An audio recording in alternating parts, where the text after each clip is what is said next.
തീരുമാനമെടുക്കേണ്ട central election committee അമേഠിയും റായ്ബറേലിയും discuss ചെയ്തതിൽ തീരുമാനമെടുക്കാൻ കോൺഗ്രസ് അധ്യക്ഷനെ ചുമതലപ്പെടുത്തുകയും ചെയ്തിട്ടുണ്ട്.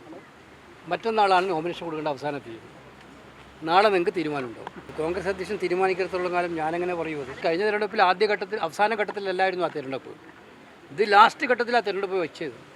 അതുകൊണ്ട് ഞങ്ങൾ എല്ലായിടത്തും തീരുമാനിക്കുന്നത് പോലെ തന്നെ ആ 2 സീറ്റുകളിലും തീരുമാനം നാളെ പറയും. പൊതുവായ വികാരമല്ല, നമ്മുടെ സ്ഥാനാർത്ഥികളെ, മികച്ച സ്ഥാനാർത്ഥികളെ 2 സ്ഥലത്തും ആരാണെന്ന് നോക്കി നാളെ തരും. ഒരു പ്രധാനമന്ത്രിയുടെ പദവി കൊട്ടും ചേരാത്തവണ്ണം പിന്നൊക്കെ അദ്ദേഹം പറഞ്ഞിരിക്കുന്നത് എന്താണ്? അത് ഏതെങ്കിലും ഒരു വിഭാഗത്തെ സന്തോഷപ്പെടുത്താനാണോ?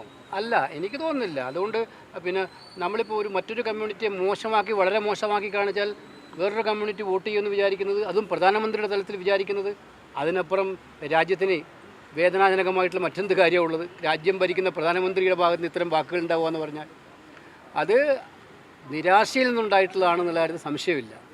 തീർത്തും നിരാശയിൽ നിന്ന് ഫസ്റ്റും സെക്കൻഡും ഫേസ് ഇലക്ഷൻ കഴിഞ്ഞപ്പോൾ അവരുദ്ദേശിച്ച കാര്യങ്ങൾ നടക്കില്ല എന്ന് തോന്നിയപ്പോഴാണ് വിത്തെടുത്ത് കുത്തുക എന്നൊക്കെ നമ്മൾ പറയുന്നില്ലേ, ആ രീതിയിൽ ചെയ്തുകൊണ്ടിരിക്കുന്നു. മനുഷ്യനെ തമ്മിൽ ധരിപ്പിക്കാതെ ഒറ്റ ലക്ഷ്യം വെച്ചുകൊണ്ട് എന്നിട്ട് 10 വോട്ട് കിട്ടുമെന്ന് നോക്കുക, ലാസ്റ്റ് എഫേർട്ട് നടത്തുകയാണ് അവർ ചെയ്യുന്നത്. അതിൽ ഒരു കാരണവശാലും ജനങ്ങൾ വീഴുമെന്ന് എനിക്ക് തോന്നുന്നില്ല. ജനങ്ങൾക്ക് ഇതൊക്കെ മനസ്സിലാക്കാനുള്ള കഴിവുണ്ട്, എല്ലാ കാര്യത്തിലും മനസ്സിലാക്കാനുള്ള കഴിവുണ്ട്.